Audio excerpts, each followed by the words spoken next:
Before we talk about your most recent work, I do want to ask you a little bit about how you moved Milk and Cheese and Dork from uh, strips that were appearing in zines to their own dedicated books, and also how slave labor got involved with publishing them.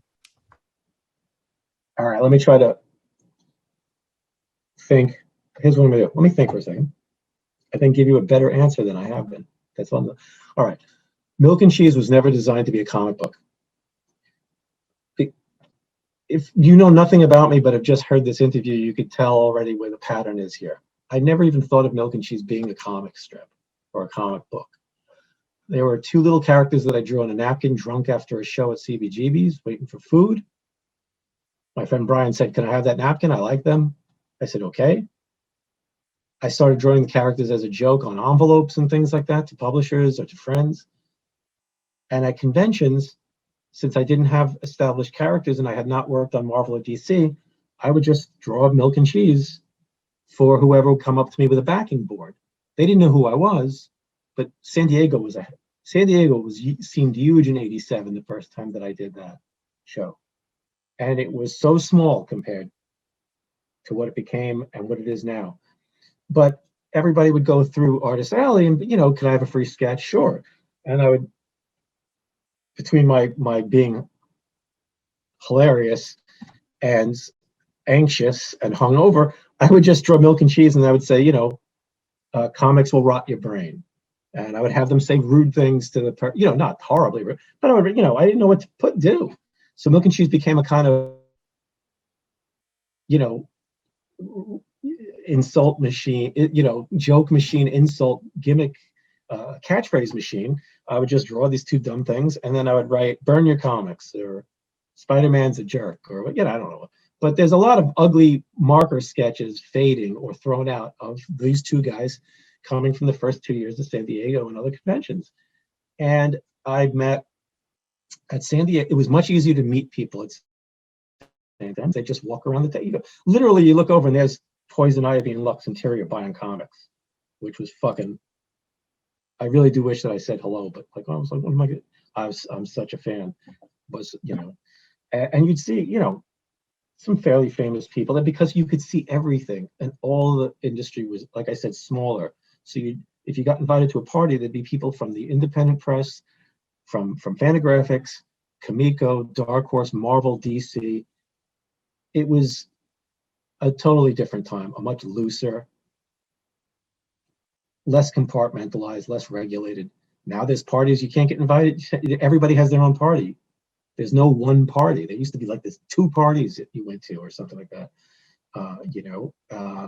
If you got invited, everybody would end up at those same places and talk. And that's how you got work. Whether you were meaning to or not, the people that you met went home to their places and went, "Oh, I have Bill and Ted." And Fabian goes, "Who are those? I know you did that book with bands that no one's ever heard of." That's literally what he said. "I know you do that book with bands nobody's heard of, and there's a lot of music in Bill and Ted."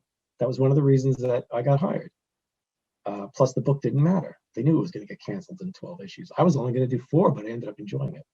So I ended up meeting Kurt Sayanga, who was at the time, I think, an art director or the art director or doing art direction for Discord Records, for Fugazi and them, and Steve Niles, who is super successful now. Is 28 Days Later and all his horror work, and he's got, I think, Black Mask is the company that he publishes through now. And he's still, Dark Horse reprints some of his older work I just saw online somewhere. And at the time, Steve was in Gray Matter, the band, who was on Discord, and him and Kurt were doing a fanzine called Greed. It was like a prozine. It was solid, good-looking magazine size, and we struck up a conversation because back in the day, everybody was coded. If you were wearing, if you had funny hair or were wearing lots of pins with bands on them, or a Clash T-shirt or whatever, people would kind of gravitate to each other, if you know what I mean.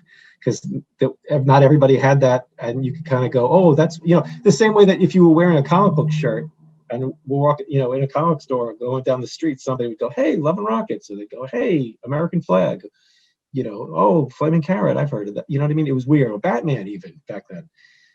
It was a signifier that you were of the tribe, and we got to talking because it was like, hey, we were talking about music and shit, and comics.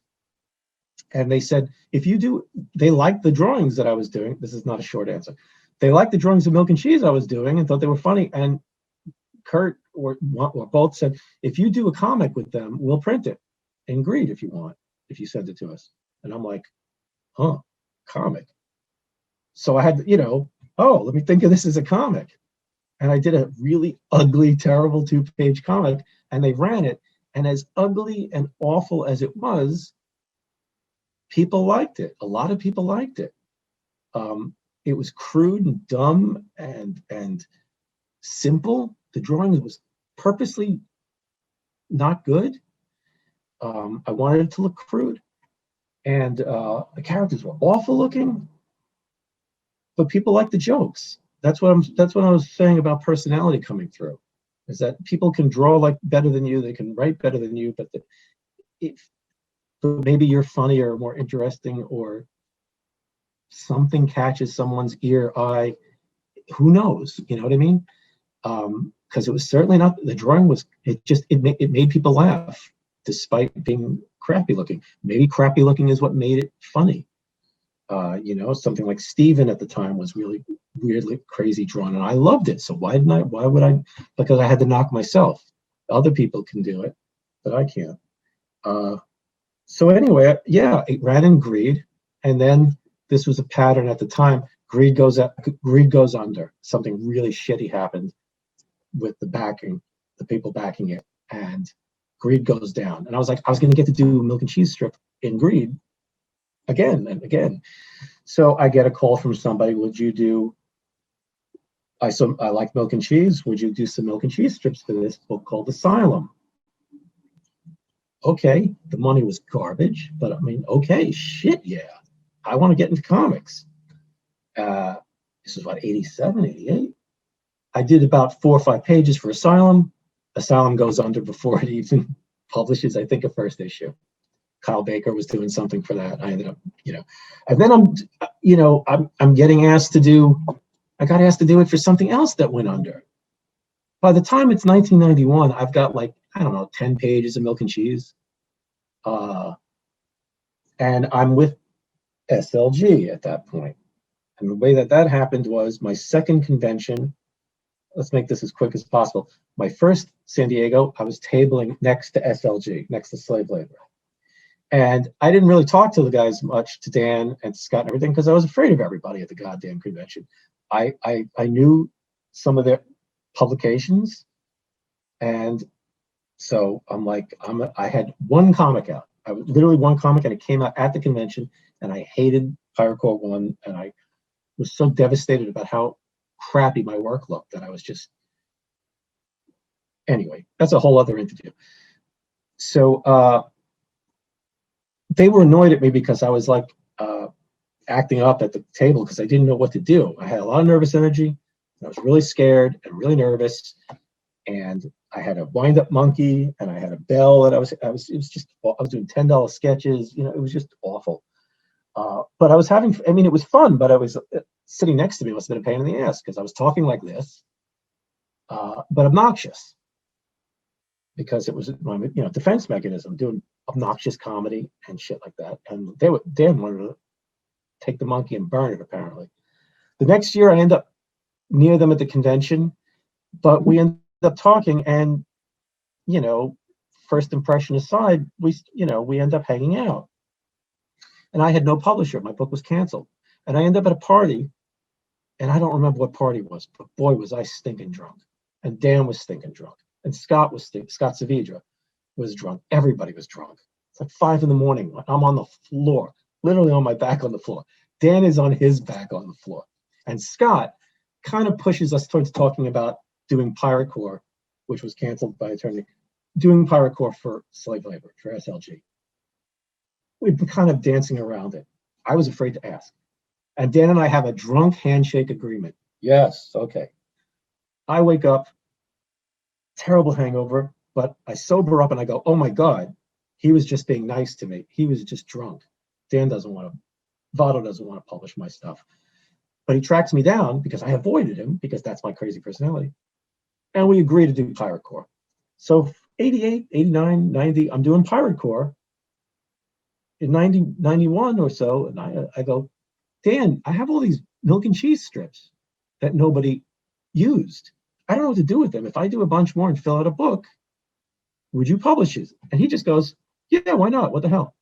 I mean, that was like literally it. That's how loose things were. We didn't have a contract on milk and cheese. We had a contract on Pirate Core, which rolled over into my other work. Pirate Core did not make much money, a couple of $100, which means it was not really worth it for Dan. But we became very, very good friends.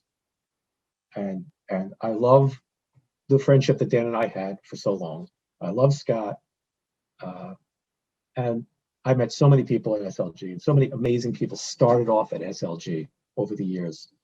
And I cherish the SLG years, but the last few years, things just did not work. Dan did not pay a page rate up front, did not pay an advance up front. That was from day one. But the back end was very nice. And Milk and Cheese made money. And then Dork in 93, real quick, the same exact thing happened. We were doing a thing called Instant Piano, me, Kyle Baker, Mark Badger, Stephen DiStefano, and Robbie Bush. And it fell apart. They all moved to California. Things didn't get done. Kyle brought a lawyer in, which was fucking fakakta.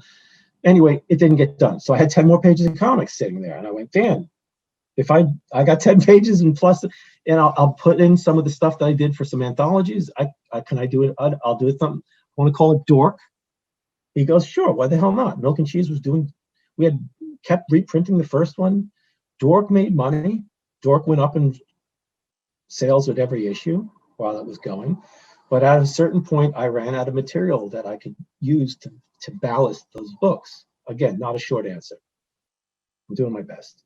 But I had all these pages to start it with, so it was easy to start. And then I kept continuing to have pages because I had pages from all the anthologies, Milk and Cheese strips that people were paying for me to do here, there.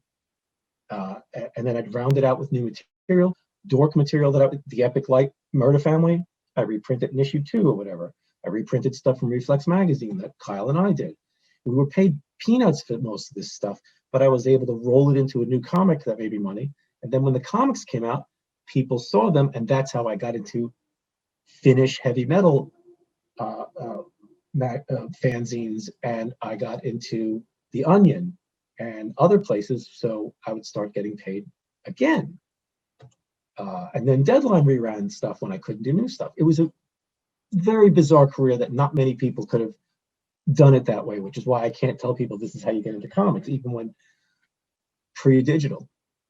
I just had a very weird thing where it was constantly $20 here for, it was like I was syndicated amongst fanzines and things like that. And then I would do work for fanzines that I would then put in Milk and Cheese. It was so weird. This ran out by the time I was doing Milk and Cheese 7 and Dork like 10, the anthologies were dying out.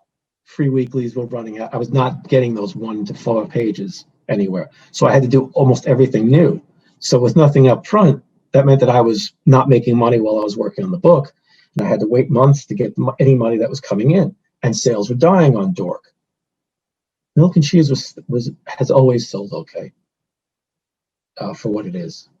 The paperback has been the Dark Horse complete versions are still selling.